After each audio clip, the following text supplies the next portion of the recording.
ஒரு பொண்ணுக்கிட்ட உன்னை நான் ரொம்ப மிஸ் பண்ணுறேன்னு சொல்கிறதில்ல, ஏதோ சொல்லிப்பார். வாய்மொழியும் இந்த தாய்மொழியும் இங்கு வசப்பட உள்ளதடி.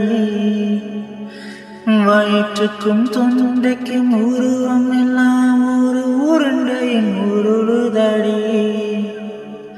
காத்திருந்தால் எதிர்பார்த்திருந்தால் ஒரு நிமிஷம் வருஷமடி.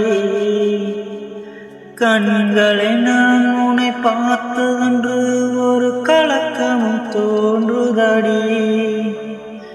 இது சொர்க்கமா நரகமா சொல்லடி உள்ளபடி.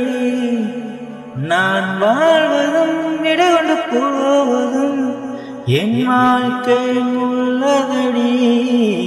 என்னவளே அடி என்னவளே எங்கே இதயத்தை தூள்